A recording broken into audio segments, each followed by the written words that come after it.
For those of you catching us on the replay, this is just a simple 20-second lead-in just to let ads play as we wait for the little eyeball icon to show up here on our interface.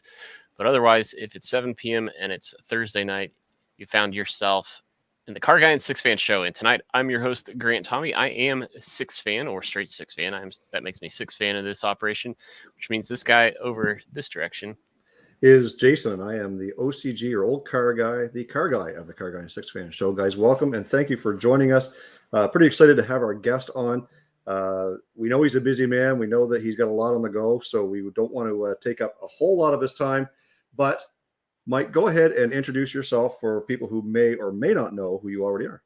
I hate talking about myself. I thought you guys are going to be like, this is Mike, this is who he is, this is what he does, and now I got to do it. I tell you, luckily I can work on the fly here. But no, I'm just a normal guy. I got a couple million subscribers across all my platforms. I got YouTube channels that nobody knows about that I run and like to keep it a secret, and because it's a game for me. But everybody knows me as the Chevy Dude. And I used to be one of the top Corvette salesmen in the country. I'm not anymore because I left that job with 1,000 Corvette owners waiting for their cars, and decided that I want to take a leap of faith and just go on my own, do my own thing. So my wife and I started our own little used car lot, and I posted a video of me moving the lot, and some car people are making fun of me because I only have 9 cars in stock. So we're all starting from the bottom, and this is fun. So our next game is to get 15, 20, 30 cars in stock. And the big thing that I love to do is help people buy cars in a ethical manner, which is why I trademarked the saying, buying a car doesn't have to suck. And and just try to make it fun and easy. And like literally car deals in my dealership, like as soon as you say yes and I get things done, like 20 minutes, you're gone. It's that quick. Well, I'm sure Jason's got a slew of used car sales tips and tricks or topics to cover, but I'm not a used car dealer myself. But if anybody's making fun of you for only having 9 cars on the lot, like, have you not been paying attention to just what 20, 21, 22 is? I mean, come on, like that's just, it's drive by any dealership, and it's pretty pathetic to see. You just can't get stuff. So. Before I let Jason kick us off with the first question, Mike, did just want to kind of run through and acknowledge who's been sitting here waiting, joining us in the chat. So Big Al's joined us, Will's Wheels, Wyatt Bush, Everything's Broken Garage, and I think there's a few others in there. But with that, Jason, let's how about you get us started with the first question for Mike? Absolutely. So as you guys know, I'm a used car dealer too, and I've been doing the used car thing since 2008. And I've learned a lot over the years, but a lot of what I have learned over the years has been because I've been watching channels like Mike's and learning a little bit about some of these things that car dealers try and trick you up on. And one of the big things that we've tried to coin ourselves on is doing things the honest way and trying to make sure that everything is easy. Like Mike says, it doesn't have to suck to buy a car, and too many people dread it. What I want to know from Mike is, it's a kind of a 2-part question. So one is, what got you into car sales? And 2, what led you to share your car buying and/or selling secrets with the public? So I got into the car business because I dropped out of high school, and because my wife and I, who were not married this long, but we're together 30 years this year, and I'm 40 and we're 44. So, so we had a kid when we were 16. We had another kid right after high school. So I dropped out of high school and just was failing in life. I couldn't get my feet. I'd gotten into sales position and I hated it. I tried another sales position. I hated it. And it just wasn't working out in sales. But the thing that we had going for us is these were outside sales positions. So I had to go into businesses and try to sell them something. I tried advertising. I tried copy machines. And so I was like, well, I'm not a salesman. That's just not who I am. And so, lo and behold, this is back in the day. This is in 1999 and 2000 when Monster.com was just getting on. You still looked at newspapers for jobs, and there was a local dealership looking for an employee, right? So we were behind on our mortgage, probably on the brink of foreclosure, and we decided to give it a try, and I took the job at the Saturn dealership because they guaranteed me $1,800 a month, and I would earn more if the more cars I sell. And to this day, well, maybe I shouldn't say to this day, up until I left the franchise dealer world, let me get back up. So the first month on sales, I started on January 14th, 2000. I sold 7 cars in 16 days, 15 days. And I'm like, oh my gosh, this is awesome, man. If I could sell 7 cars in half a month, I can sell 14 the next month, right? This has got to be easy. Well, I sold 13 the next month. So what I was about to say, up until December 1st, December or January of 2000 was my worst month in the car business. And I was sick for COVID for a month. So I sold like 1 car for that, but I wasn't at work. So we're not going to count that, but that was it, you know, and I started loving it, and I started getting a passion for it. And right early on, I remember a guy asking me, what's the NHTSA rating on this car? I had no idea what NHTSA means. I still don't know. National Highway Safety Traffic Administration or whatever. I don't know what it stands for. I can't remember what it stands for, because I just know I can go to the government website and look up the star crash ratings now, right? So he made me look like a fool, and he made me get a manager. And I just stood there and I shut up and I listened to the manager, who I'm good friends with still to this day. And I learned that the more knowledgeable you are, the better you are in life. So that's where I, like, ever since that, for 22 years, ever since then, I've always been like, I'm going to get as much knowledge as I possibly can and share that with people.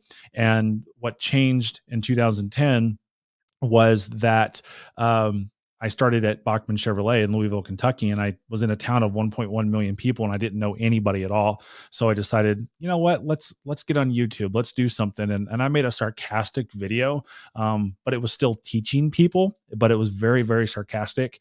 And it went viral. And I'm like, oh, this is interesting. And oh my God, I just sold a car off of this video.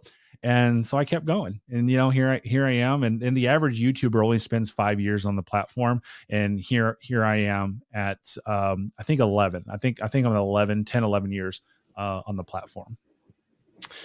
Well, Mike, the catchphrase "buying a car doesn't have to suck," I think resonates with anybody who's ever been through the car buying experience at a dealership, for sure. I've only bought, of all the cars I've bought, which has got to be probably close to a dozen, only 2 have I bought at a dealer. My first experience actually wasn't that bad as a used car dealer.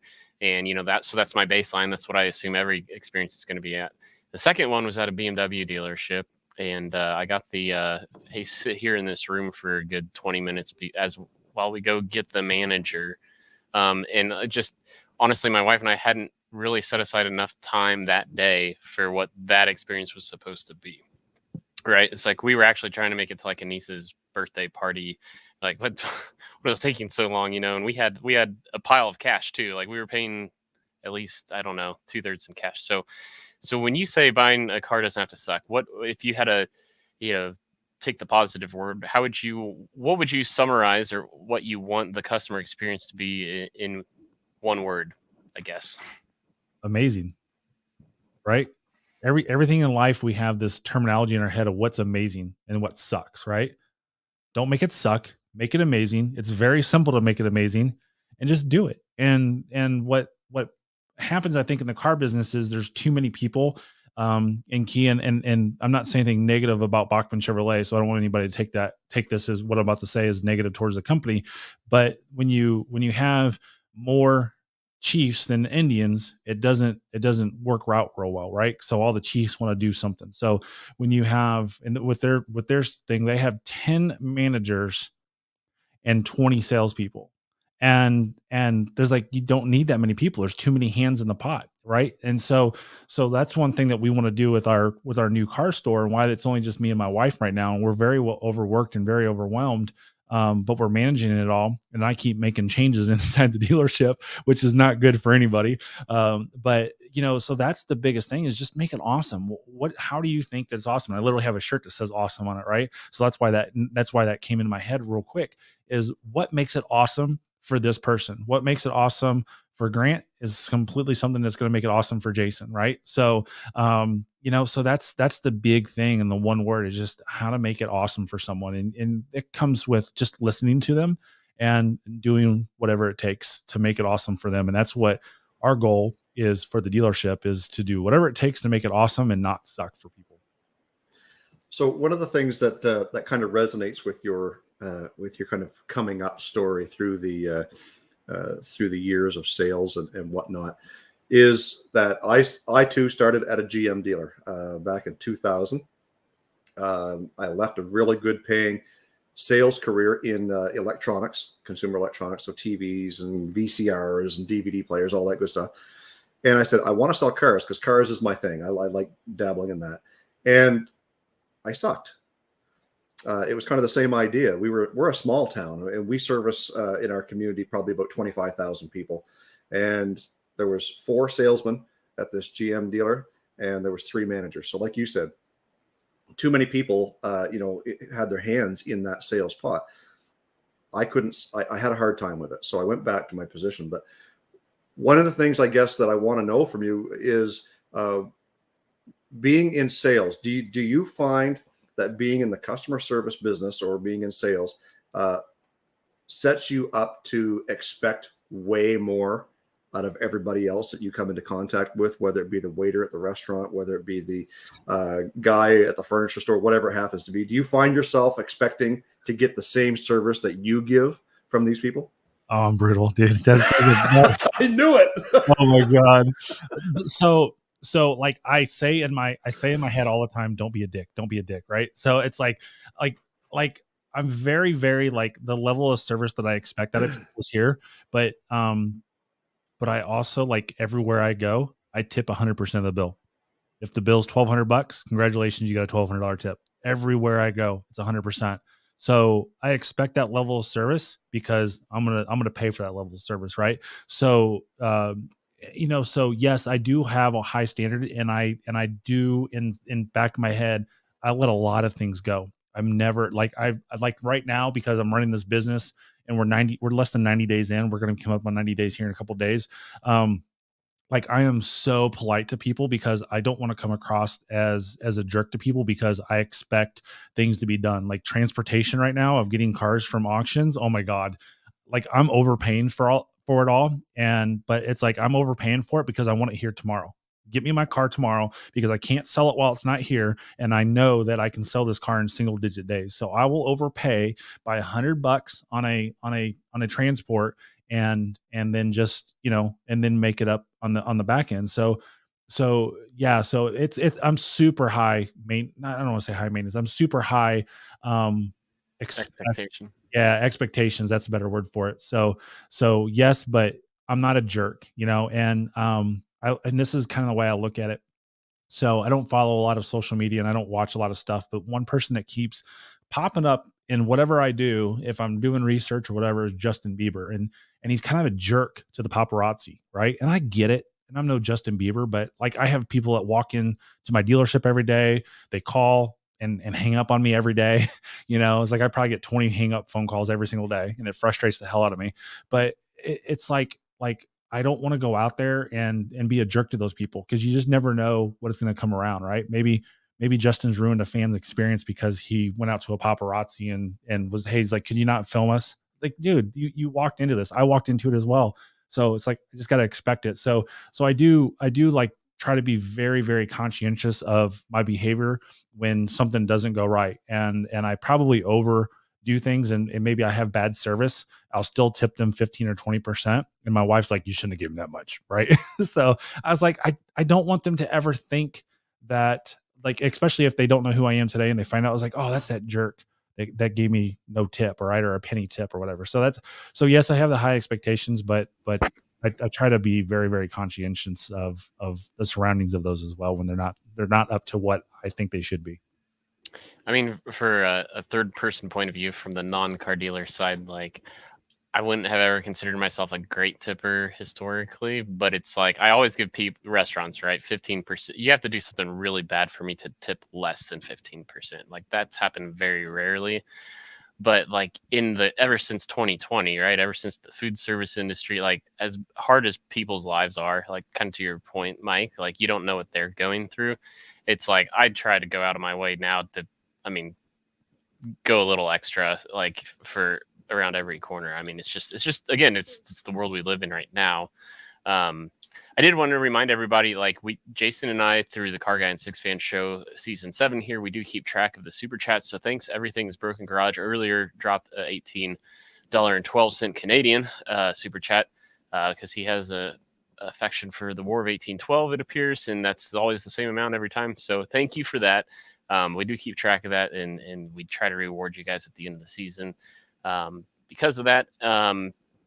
So Mike, you were talking earlier about how you were thinking maybe it was 10, 11 years ago that you started this YouTube track. I know Jason and I were looking at it, and we at least saw some 9-year-old videos, some 8-year-old videos, and kind of a slow start. So I'm guessing after nearly a decade that the YouTube you entered back then compared to the YouTube you work now is a lot different. And even your own perspective of what YouTube does for you is probably different. So maybe take a minute and explain to those starting their hustle up here in 2022, what are some of the things as you reflect on this 10-year journey, what's significantly different here in 2022 than it was when you started? The biggest thing that I reflect on is I'm quick to change, right? So that's something that we're, as human beings, we don't like change, and we want to be in our little rut and keep going that way, right? That's why you see that person doing 55 miles an hour in the left lane, and we're behind them like, what are you doing? Get out of the left lane, right? And I want to pit maneuver them out of the way, so I can keep going 110 in a 55 zone. So that's like my biggest thing is don't stay in a rut. Always keep on your toes. And here I am at 44 years old. And I have a 26, 23, and 21-year-old kids, right? And I'm very fortunate that I had kids young. I wasn't fortunate back then. I am now at 44. But the thing that I've learned is that I stayed in tune with them as kids that when I was in high school that I would have never imagined having one of these everywhere I go, right? We all grew up saying you'll never have a calculator everywhere you go. So you got to learn how to do this. And now we have a flashlight everywhere we go, right?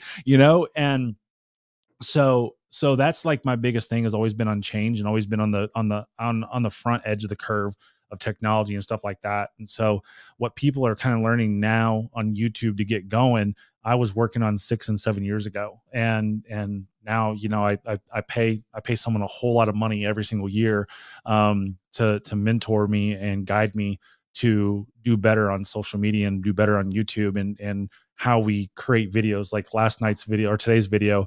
I literally at the last minute, I'm like, I don't like this. Something has changed since I shot this video 2 weeks ago. And I don't like it. We need to cut this out. I had my editor. I'm like, hey, this video's got to go live tomorrow morning. So can you get on it? And he's awesome. And he got on it right away. And it's like, I'm going to shoot this over. And, I can edit my own videos. So I'm like, here's what I'm thinking. I chopped up, I got it in Premiere Pro. And I'm like, here's what I'm thinking. So you just do that and put your nice fine touches on it that you do that do better than me.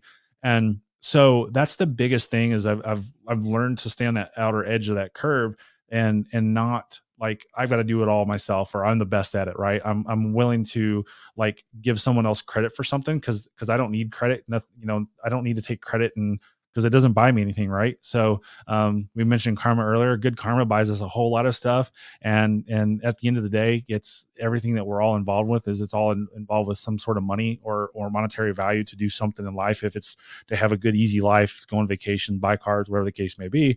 So when you sit there and you do the right things and you're on that front edge of that curve, it just all works out so simple. And that's what I've always done. It's just kind of like chilled and be relaxed and just kind of let things take care of themselves. So like, I want to go back to car sales a little bit, and we'll get off this topic. We'll stop beating it here in a second. But sometimes I get a lot of people tell me or asking me, friends, what's the number one piece of advice when buying a car, whether it be new or used? What's the one piece of advice that you would give our viewers to buying a car today? Go in prepared. There is so many people that walk in unprepared, and the best best thing I can tell you how to be prepared is don't go in and say, I'm looking for. If you say the words, I'm looking for, you've already lost the game. Two things are going to happen. You're going to walk out of that dealership frustrated and pissed off, or you're going to get taken advantage of. It's the only two things that happen if you walk in and say, I'm looking for. Plain and simple. So for somebody who's never, ever bought a car before, they're going in to buy their first car, you're saying, do your homework. I mean, the internet is a great place to comparison shop, to look for exactly what you're looking for. Do your homework. Yep. You know, and there's so much stuff out there. I mean, everything's on social media, right? I learned how to edit videos by watching YouTube videos, right? I never went to Adobe Premiere class. I started out with iMovie and then went to Adobe Premiere, and I was paying $20 a month or whatever it was for Adobe. And now I pay a whole lot more money for that. But it's you know, everything's on the internet. You can learn it and you can listen to the right people. And that's why, and my channel now is so different than what it was 4 months ago. Now I upload a video on how not to get scammed by the car dealership. My views go down. Like we're still playing with that. Like, was it 2 weeks ago? I think I uploaded a video on Finance Office, and it wasn't a video I ever did before. So it was something completely new, and it tanked. It didn't do very good, which I was expecting it to tank and not do very good. So, you know, that's the biggest thing is the information's out there. You just have to do some work. And unfortunately, most people just don't want to do the work. They just want to get rewarded for it. And now we're so based off of subscription services. We pay $15 a month for Netflix, HBO Max, whatever, right? And so that's the way people look at car buying. It's like, as long as it can fit into my budget, I don't care about anything else. I don't care if this is a $40,000 car at 96 or 120 months. I got $400 a month and I'm good. How many people call me right now with bad credit and they have no money down and they want a $250 payment? I can't sell you a $5,000 car for $250 a month. How are you going to get something reliable to better yourself? And then, and sadly, they don't know who I am when I start talking about this stuff. Here's how you do it, right? Save up your money, you know, blah, blah, blah, blah, blah. And they, next thing I know, I see them on social media posting they got a new picture, got a new car with a picture. And it's at one of the worst dealerships in Louisville, Kentucky. Right. And I know they got taken advantage of. And I had someone's like, hey, listen, I know you got $6,000 cash, but why don't you take that $6,000, put it down, build your credit up and get a little bit nicer car. Oh, no. We're not into financing. That's just wrong. We're Dave Ramsey, blah, blah, blah. And 2 weeks later, they post of how bad of a limit they got because that's all they had was $6,000. And that's what a $6,000 car gets you in 2022. And they didn't want to take my advice, and that's fine. But going in prepared, going in prepared will not let you have those situations like that because you know what the market is. I literally just got a message right now. Love the info. I'm looking for a Mitsubishi Spider Eclipse GT convertible manual transmission. Can you locate one? Probably not. That's not something I can locate. That's a pretty specific old car. Love the Mitsubishi Eclipses. And if my neighbor still had his and that he was selling a couple years ago, I could find that one and sell it to him real quick. But it's like you got to know there's not that many cars out there. If there are not that many cars available out there, you got to know that I can't find one. It's like if it's going through auction for that age of a car, it's not a very good, nice car. No, that's right. And Mike, just as a quick plug, you offer as part of what you do, you offer people kind of like a course to no, I had to kill it. So I was going to do it. Yeah. So I do have a lot of it still done. I don't have it all done, but when I got into it, we signed up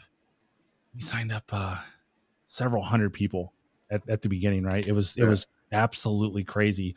And they all started emailing me and texting me and stuff like that. And I'm like, oh my God, this is going to get too involved. So I literally sent them a Dear John email. I said, I can't do it anymore. And I refunded every single one of their monies. And I lost so much money on that because the credit card companies didn't refund me my charges. Yeah. Didn't know that. I thought you got your money back. You don't. So I lost all those fees on there, but I want to still do it. It's definitely on the game. It's trademarked. I still have all the URLs and stuff like that. But it's the logos are all done. It just takes a lot of time. And it's when maybe I can hire employees and take some of the stuff off my plate with the car dealership now. So pretty much car dealership world, car dealership job, I guess you want to call it that, and social media are my two main projects. Like I literally got rid of my twin turbo Corvette.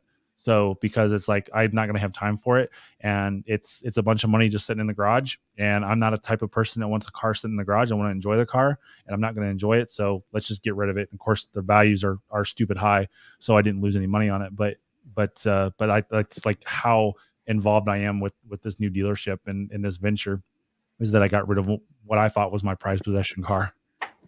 Well, twin turbo Corvette all of a sudden makes more sense for 110 and a 55. So I'm starting to like put this all together. But that's on low boost though.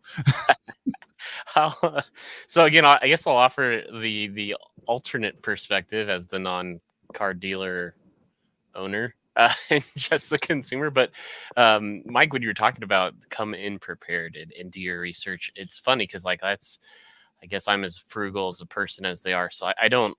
Like whenever I'm going to make a big purchase, like research is always involved. And so like it just would blow my mind that somebody wouldn't do at least this much, right? Research to walk in. And my 2 car buying experiences at the 2 car dealers were literally because, I mean, research led me there. I was after a specific car and that's where it lived, right? I prefer to buy from a private seller, but nobody had a Mazda 3 circa 2008 that was in my price range in the year I was looking for, so I'm not going to just pass it up because it's at a dealer, right? So, and the reason why that first car buying experience was fine was because I had done my research and market values. I had a good handle on what market values were for the car, and the guy was really just asking a fair price, like at market value, for what a used Mazda 3 was going for in 2008. And I mean, I obviously, as a freshly out of college graduating senior, I wasn't that good at negotiating. I'm still not, but even when he didn't back down and he's like, I've got another guy ready to buy this when you don't, like I was like, yeah, that's fine because you're asking a fair price anyway, like we're done. And so I guess what I'm saying is that I echo all the sentiments you talked about, that like it's a big purchase, so why would you treat it so casually? What are maybe some of the other or I guess the number 2 like hiccup or another common mistake you see from the average consumer that really drives you nuts? Well, I kind of mentioned that car buying is kind of subscription based now. And so that they don't care about the price of the car. They just care about the payment, which is probably the biggest thing. And that's something that people don't believe that I say on the internet is don't go in buying payment, go in buying the car and work off the bottom line, and don't even worry about the financing. Do your financing at home, know the budget, know the tools. It's like literally every dealer, every customer should have this Google payment calculator on their phone that quick. So you can sit here and get it pulled up, and it's like, I use that every single day. And I tell people about that. It's just simple, right? Favorite it, keep it on your phone, because you can use it for more than just car payments. It's like, how much is my interest on my credit card, whatever the case may be, and so it's definitely subscription based that they go in and they just think about payment. And that's not the way to do it. And then most importantly, it's based off of that as well, is they just take the dealer's word for it. And someone had wrote that there's no such thing as an honest car salesman. They're all out to get money. And I agree with them that we are, but every single person in this world is out to get money. Right. And you don't look at grocery stores that, hey, they've raised the prices on here. We don't look at lumber that they've all raised the prices up. That's just part of it. Right.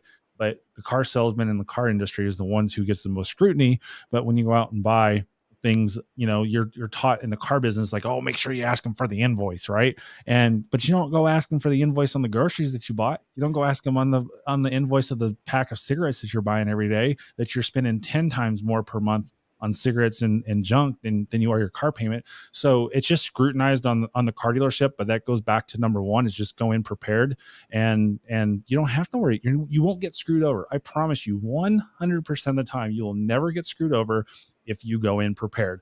My brother-in-law and sister-in-law just bought a car, and they were probably moving a little too quick. I was trying to settle them down. It's like, slow down, but they didn't want to. And they found a car at another dealership, which was fine. I preferred not to sell them a car. because if something breaks, they don't call me and say, hey, that car you sold me, it's broke now, Mike, right? Or at Thanksgiving time or Christmas time. It's the only conversation we have is the car that Mike sold, it's broke down again, right? So I prefer not to sell my family a car. We have a very small, tight-knit family. Obviously the kids are a different story, but brother-in-law, sister-in-law, I'm glad I'm not selling them a car. But I went in and helped them negotiate the car deal.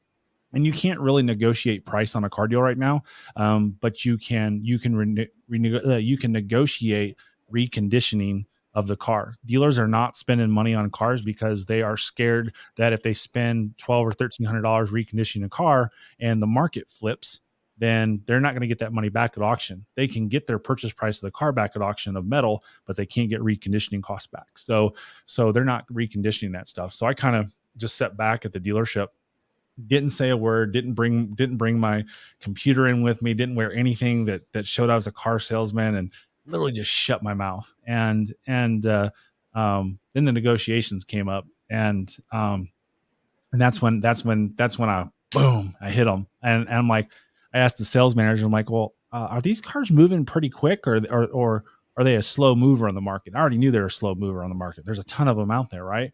And he lied to me, and I didn't call him as a lie. I wasn't going to sit there and try to call him out and say you're a liar, because that doesn't do any good for my brother-in-law and sister-in-law.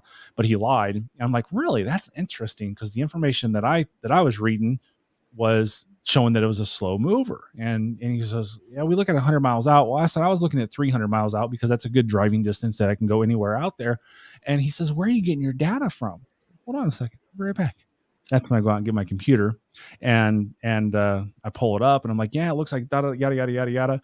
And I said, and I hit him with hard numbers that he can't debate against. And he says, what are you using? I said, Viato. And he looks at me. He's like, how the hell has this guy got Viato? And they never even asked how I got Viato. They didn't ask if I was a car dealer. They didn't ask anything. And they lost the negotiations because they weren't prepared to go against somebody with some intelligence and with some data on there.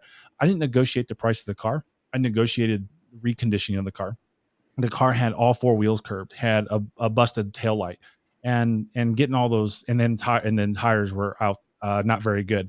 So we didn't care about tires because tires were probably 40%. And as much as they drive, that's probably 4 years of tires. The tires are going to rot out before they need to get tires. So I'm like, listen, let's not worry about the tires. It's $1,200, but let's not worry about it. Let's use it as a negotiating tool. So that way they're like, we need tires, we need the tail light, we need the rims replaced. I said, you're looking at all that stuff about $2,000. So let's let them say, we're not going to get you tires, but we'll fix this and fix this. And we'll go on. And that's what we did. We negotiated. We knew we were not going to negotiate the price of the car. But what I did was, listen, this vehicle right here is in Louisville, Kentucky. I said, it's right next to where I live. I went over and looked at it. It's in perfect condition. It's the same price as you got. So why would I not buy that one there rather than buy yours here? They live here local. We would rather buy local than go somewhere else because they're loyal. They bought at this dealership and they've only bought at your dealership. So we use that as the loyalty thing to negotiate. And that's like, I know I ran it here for a little bit and I apologize, but the question was, the number two thing was, and that's people shopping payment. But I was using the whole negotiating tactic is because we weren't worried about payment. We were worried about the price of the car and making sure that we got the car reconditioned properly so that they could meet their wants and needs. And we went away from the payments, even though they were financing. We did that right here, and we got this done right here. We didn't do that, and we even turned down a lower interest rate for that the dealership could get us. They paid 2.89% interest rate on their car. They could have got a 1.9% interest rate, and the reason we turned it down is because they just had a baby, and she's 4 months old now, and they're going to be buying a house. And they wanted to bank with their local bank, even though they pay a higher interest rate, because we want to negotiate a lower interest rate on that house and some closing fees, and they're going to use that bank. So we use that loyalty to do that bank, and that's another really strong negotiating tactic. And people are like, why did you like take 2.89% rate over the 1.99? Because they're not going to have this car for this. They're not going to have this car payment for very long. It's going to be paid off, and the difference between a 189 or 199 and 289 rates were like a couple $100. It was nothing, and then we're going to make that back on the house. So that's like all that elongated stuff. Sorry for ranting, but I'm just in my zone and I love doing it. And I love selling cars. Right. So that's why I can rant so easily, because, it's just what I love and what I do. And we can talk about other things than Well, car. well, real quick, just as a follow up though, I wanted to say again, as the guy who's bought way more cars on the private market than from a dealer, the other thing, because my day job's architecture, so I see the same thing you guys probably see from the construction industry side of things. Everybody wants to sit there and tell you that shouldn't cost that much. I can go to Home Depot and do this, that, and the other. It's like, yeah, but you understand, like, we're paying people's health insurance. We're paying, like, these other companies have to, like, wouldn't you, as an employee, if you work for those people, wouldn't you want those things? Yeah. So how do you think they cover that? It's like, yeah, that's why if you're going to a dealer, expect to pay more. And it's not because they're just trying to put more money in their pocket. There's just things like, it's called living. Yeah. Like, if you want to be treated like that as an employee, think about it from the employer standpoint. So anyway, I just wanted to kind of throw that out there and say, as Chris Roberts in the chat made kind of a comment, that everybody kind of loses sight of that. And yeah, if you were running a business, any sort of business, would you prefer to profit or operate at a loss or break even? Yep. And we're all in it for the money, right?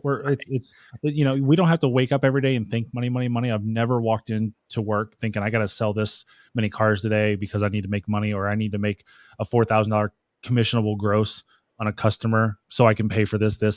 I said it earlier. Just walk in, do the right things, do the right steps. Karma's going to take care of you. I've never in 22 years, even when I was behind on my mortgage, I've never walked in and said, I gotta rip someone's head off, as they say in the industry. I'm not gonna rip someone's head off. And one thing I've never done before either, too, is we got car A that's been here for 90 days that there's no gross profit in, and we got car B that has been here for 10 days and we know there's a big lick and there's big profit on it. And one thing I've never done is someone comes in and they're really, really hot on car A. I've never attempted to take them to car B, because I think that's bad karma, that I'm trying to strictly think about me rather than the customer. And it's just going to come back and bite me in the butt. I'm not someone with good luck, I promise you. And so I've always done that. So to make sure that just like, let's just sell a car. We'll make it up somewhere else. And now I know a little bit more about this car because I kept looking at it thinking there's a gross over there. But I sold this $100 mini car over here. So it's always that way. We're all in it for the money. It doesn't matter what you do. We're all salespeople, regardless of what you do, what you do in the world. You're always in sales. You're always trying to sell something. If it's you're selling yourself, selling love, selling to get a job, selling a car. Everybody in this world, on this planet, is a salesperson. Yeah, and one of the things too about being in sales, or whether it has to do with cars, like you said, cars, relationships, whatever it happens to be, is if you're just going to be you, some people don't like you, right? And it forces you maybe to be someone you're not, and people can sense that when you're looking at buying that car that there's no gross profit in. If somebody's interested in that car, sell them that car, because the hardest part of selling cars is finding one that someone likes. If they fall in love with the one that has no money in it, you got to sell it. It's got to sell at some point. You might as well sell it now. And if you like you said at the beginning of the show, if you're going to make that experience awesome, yeah, you might not make any money on this one today, but 3, 4, 5 years down the road, they're going to come back to you because you gave them that awesome experience. And they may buy another car that, well, obviously that you're going to make some dollars on. I did see a comment in the chat a little while ago that says, people don't expect car dealers to make money when they're selling cars. And I think that's a general principle. When people walk into a car dealership, they think, well, he's not going to make any money off me today. Well, there's a couple of things wrong with that statement. One, you don't even think you know what I paid for that car. If I'm doing my job right, I bought the car right. Today's industry, it's like you said earlier about paying extra for shipping. You can't buy a car right in 2022, right? You guys use probably NADA for your book values or whatever you have. Here in Canada, we use what's called the Black Book, and those values aren't even catching up to auction prices today. So you're 3 months behind on your values. You go to buy a car that says you shouldn't be paying more than $10,000 Black Book value, and you're paying $12,000 for it if you want it. Yep. And and people look at it is I'm not going to let this dealership make money, but as a private individual, I can sell the car for the same price and not do an oil change, not do an inspection, not do anything. And you buy that car and you get it home, and that now you're having to do all these reconditionings on your own. And that's what they don't realize is I always hear is like, this is why I always buy private. And just because, and I always say this as well, there's more scams in the private market than there is on the dealer market. The dealer is held to a higher standard. And I've just learned this with myself of being in a Chevy dealership. We're held to this standard right here. And at the beginning, 90 days ago, I'm getting dents out of cars. I'm spending way too much money on reconditioning cars. And I'm like, oh my God, what am I doing here? I just spent $700, $800 to recondition this car, and I'm going to make $1,000 on this car if I can sell it for this price. And I can't raise the price any higher because nobody's going to look at it. So I didn't recondition a car. The tires were sus. I was like, I really need to put tires in this, but I'm not going to because tires are $500, cheap tires, and so I went and looked at it, or somebody said, hey, can I look at it? And I took it to him to look at, and I'm like, yeah, this is, I kind of started talking. I shouldn't have talked, but I'm like, yeah, this, and, it's like, yeah, I wouldn't expect anything different. I'm like, what? This guy's driving a brand new GMC Denali dually, right? A $90,000 truck. And he's looking at this Hyundai Elantra, and he's not worried about the hood chipped up. He's not worried about the tires that are probably at 15, 20%. And I'm like, at that point right there, he says, yeah, we'll get new tires. It's not a big deal. I'm like, it's not a big deal. 2 months ago, people would have been negotiating new tires in on the deal. And I'm like, what? And that moment right there, I realized that myself and my little gravel lot car store is held to a lower standard than when I was 2 months ago at a Chevy store. And I say that long story because that's what consumers look at from buying from a dealer versus buying from a consumer, even though it's all the same. I'm the same too. I'm a dealer as much as a Chevy dealer is. I'm a little used car dealer. I want to do the right thing. I do the right thing. But it's amazing what they expect. I'm like, yeah, not worried about tires. I got a tire guy, right? Everybody's got a guy, right? I've got a paint guy, I got a dent guy, I got a tire guy. We'll take care of it, right? I'm like, cool, awesome. You let me make a little bit of money. You're gonna have to spend a little bit more money. It's a fair deal for everyone. I'm only trying to make $2,000 on every car right now. I'm not trying to make $4,000, $5,000, $6,000 deals as easy as it could. But $2,000 right now. My wife and I are not taking any profit out of the company. We're investing 100% of profit back into the company because we want to start a non-for-profit as well. And so right now, the way we got it set up, after every 100 cars, we're going to find somebody in need to empower them and give them a car so they can do better in life. Because that comes back from my backstory when I was walking for a few years or riding a bike, and I was from Northern Indiana. We don't get as much snow as you do in the north, but we still did get a lot of snow from lake effect and stuff like that off of Lake Michigan. And I would ride a bike or walk to Pizza Hut every single day so that I could make ends meet and pay for my rent and stuff like that. And so that's kind of where it comes from. And so we're trying to invest every penny back into it so we can help somebody else down the road. Well, that's really awesome. And the company I work for now, they have a nonprofit offshoot, and it's just I'm a firm believer in when the more you give, the more you get back anyway. Like eventually, kind of some of the similar topics we talked about leading up to this point. But Mike, I promise this is the last time I preface anything by talking about it from the private sector. But I did realize if anybody in the live stream saw my last upload Wednesday, it dawned on me, I literally did just sell a used car. my project car. You're a car salesman. You're a car salesman. You officially are a car salesman. Everybody in this world is a car salesman. So I always laugh and like, I would never be a car salesman. Have you ever sold a car? Well, no, I've never sold a car. You've never went to a dealership, bought a car, and had one that you traded in. Well, yeah, I've done that. I've done a trade-in. You sold a car to a dealership. You convince them to buy your car from you and as a discount or credit towards the car you're purchasing from them. That's a car salesman. So everybody's a car salesman. So what I was kind of going to get at was just the fact that I wound up getting exactly what I wanted out of it. I made all the money back that I invested in it. And the number one thing you need as a seller is patience, I found. And I was in a unique position because like I like the car enough that's like, look, if I don't get what I want out of it, like keeping it's not like as a consolation prize, keeping it is fine by me, right? Like I'm just going to enjoy it more. I'm going to drive it more. And you know, I had maybe 4 serious people look at it, 2 more serious than the other 2. But the only person who actually came, you know, he was using he went down the reconditioning line, and he's like, well, it's got this problem, and that's probably going to, you know, parts and labor, that's going to cost me. I was like, look, dude, I'm not asking you to pay me back for my labor. I'm just asking you for pay back my parts. That's all I'm asking. And I said, that's great that you think that it's going to take that much, but I was really super upfront and honest about all the problems the car had before you showed up. Like my ad lists every single thing. The problems you talked about, you knew that was a problem before you showed up. And so you knew like the price. kind of to your point, Mike, is like the more honest you are, the more just transparent and upfront. And the other thing is having a YouTube channel, having 50 plus videos of me building this car is like, look, anything you could possibly want to know about it. If you want to know how clean the floorboards are, go to this episode. And I'd send him a link to my you know, when I was putting sound deadener down, it's like, you can see how immaculate the floorboards were, you know, and all this stuff. And then I eventually, like I said, I got out of it what I want. And the number one way I wanted that was patience.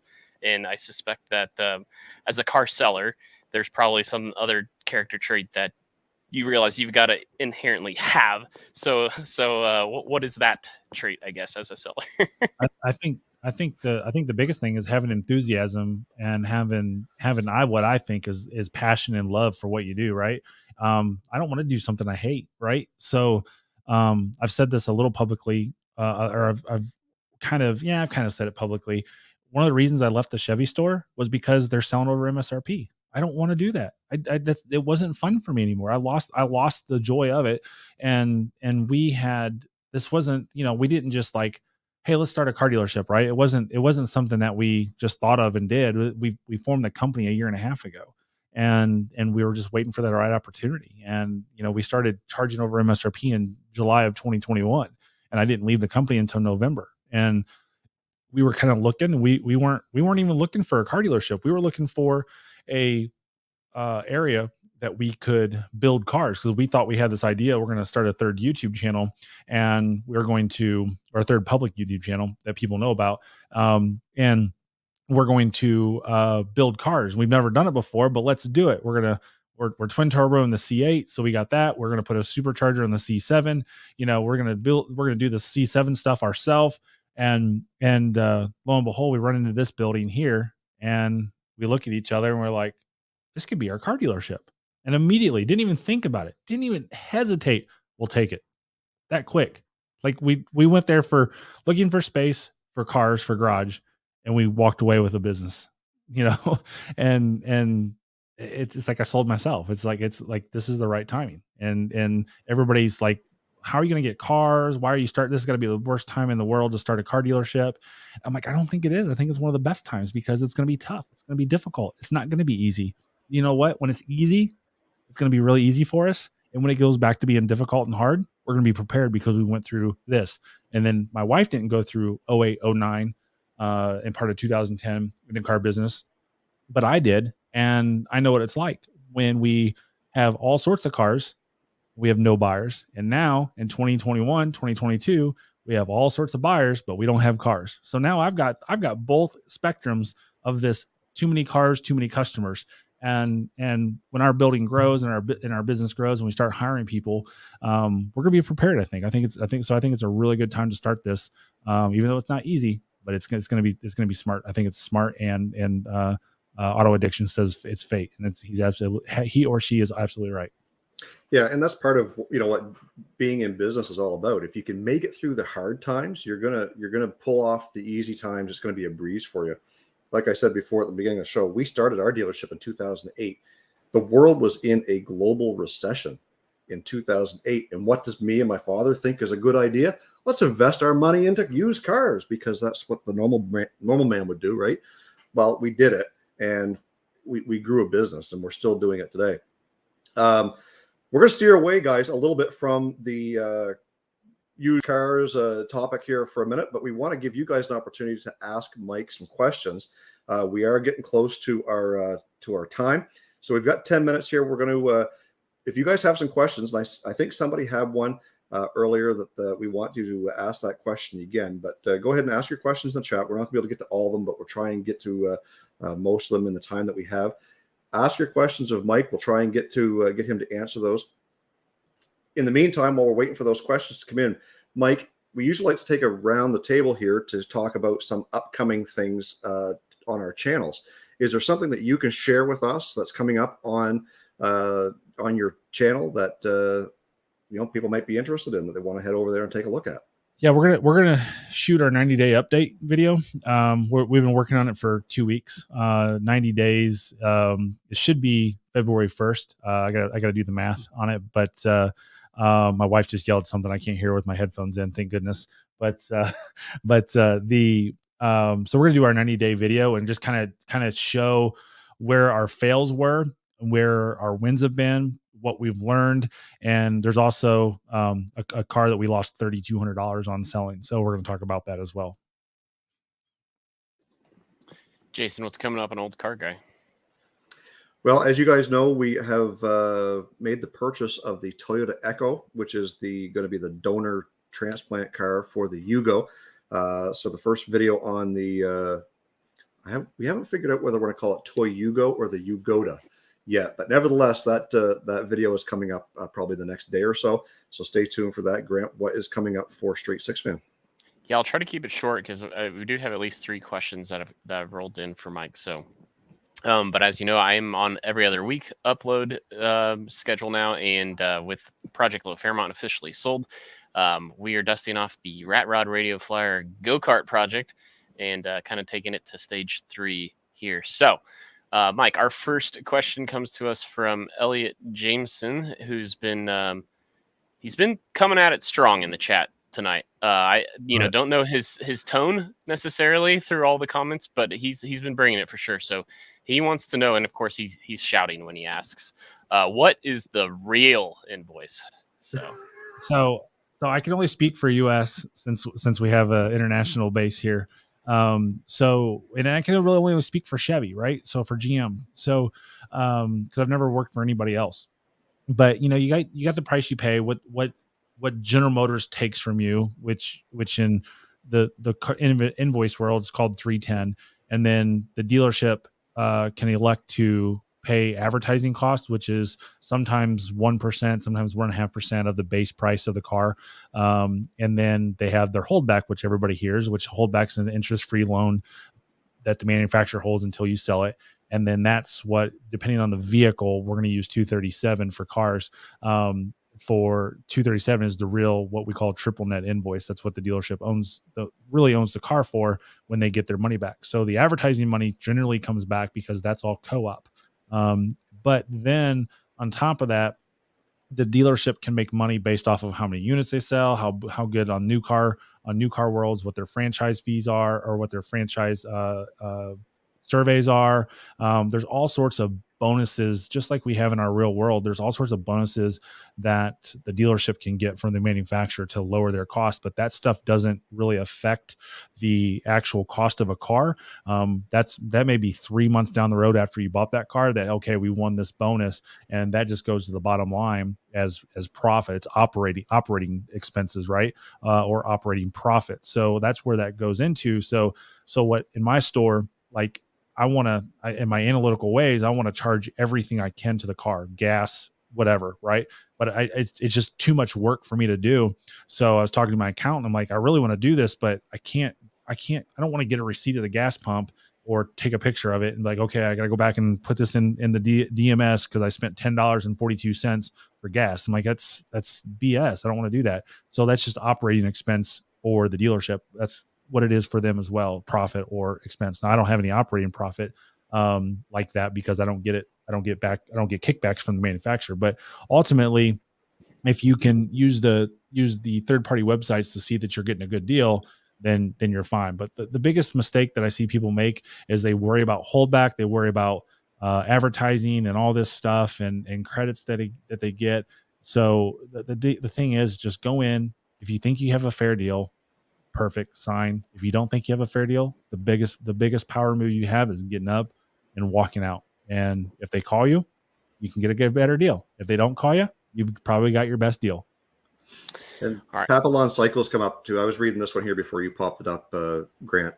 He's asking, when you have such a low inventory, what do you do? And I know what I do because I'm in the same boat. You said you had like 7 or 8 on your lot. 9, yeah. 9. So I've only got 7 on my lot right now. So he wants to know, what do we do in these situations?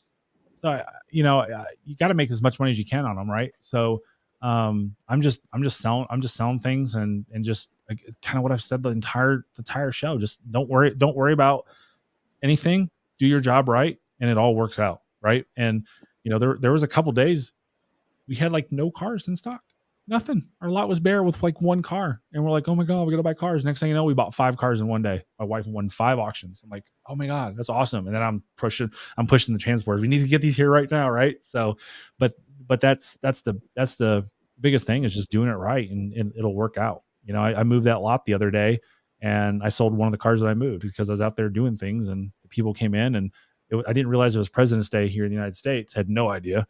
So I called the bank and I'm like, they're closed. Why are they closed for? And so I had to bank on my 22 years experience and like, let's just let them take the car, have them sign a contract, and let's hope the bank gives me the money. And today they gave me the money. So we're good, right? But that's 22 years of experience that you don't do that in the automotive industry anymore, right? So I'm a small guy. I've only got a few banks where a dealer at Bachman Chevrolet, I might have 30 banks that I can use. So I'm going to get it hung somewhere, but it is, it's fun. You just got to do the right thing. Jason, I think we'll make this the second to last question as we're Sure. getting really close on time. But Valley Dude 5000 asked Mike, what is your favorite GM car that you wish they still make?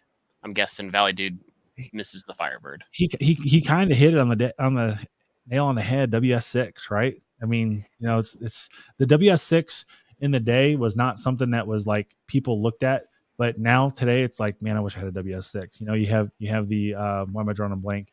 You have the last Camaro I sold for the 4th gen was a oh god, they're up in New Jersey. Why am I drawing a blank? Anyways, but it was a Z28, a red Z28, and it had a big package on it, and that car you couldn't give it away. It was bought for $22,000 in 2002. I couldn't sell that car today for $35,000 if it had low miles. It's just crazy. All right, so our final question is the one that Chris Roberts asked earlier. So Jason, take us away. Yeah, so he's talking about test drives, and this is, to me, you can correct me if I'm wrong, this is a trick question, but do you hate it when people don't buy after a test drive? Is it worth it? And I think his earlier question was, do you hate it when they just come in just to test drive the car? No, he says his name was I was looking at his baseball thing with his name Chris, but I was like, wait a second, Chris, with that baseball. But no, I don't hate it. Probably the thing that I hate is people just wasting time. Like, oh, I'm not going to buy for 6 months. Then why did you come here? You came unprepared, right? Everything's going to change in 6 months. And hate's a strong thing because I really don't hate anything. It's just more annoyed. But if they don't buy the car, they don't buy the car, right? I'll have another opportunity. And now that I'm the owner, when I get salespeople, I don't care. Just sell the car. I don't care who sells it.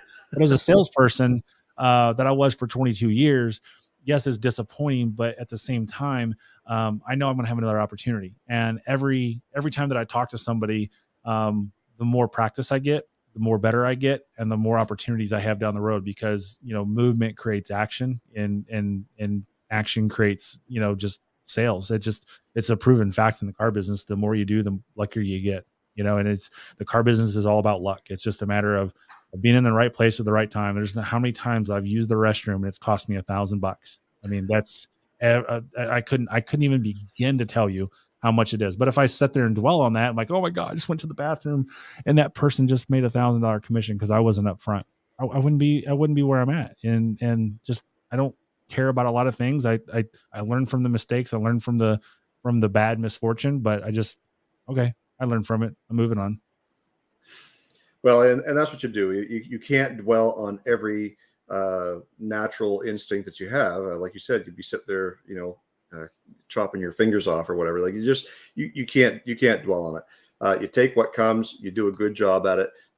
like you said before, you make the experience awesome. You have some enthusiasm. You make friends. You create family members within your dealership, and they'll come back for more. They'll always come back.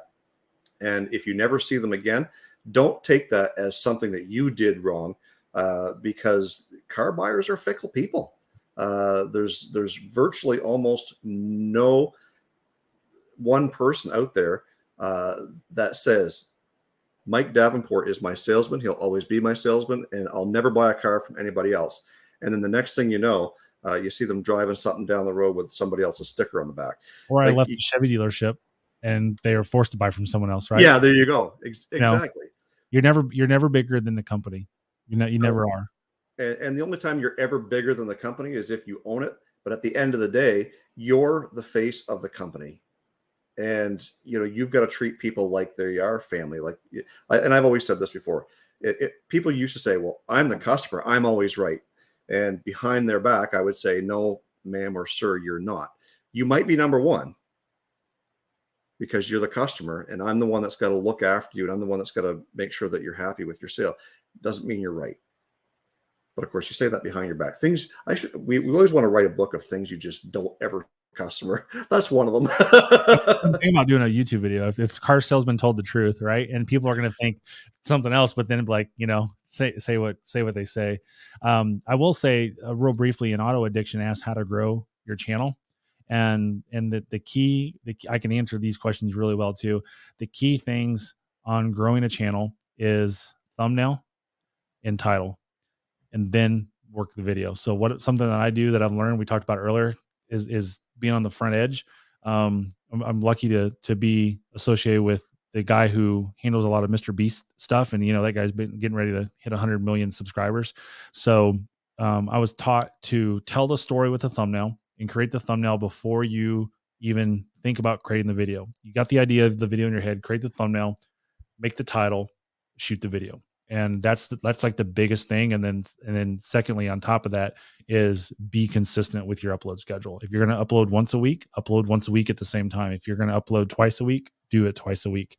But don't overdo it. And if you're a small channel, once a week is just fine. You can do it. And then the third thing to grow the channel is get into the analytics and understand what those analytics are telling you. 2 years ago, a year and a half ago, 2 years ago almost, is when I hired this mentor for my channel. And that's when I started understanding the analytics a lot better.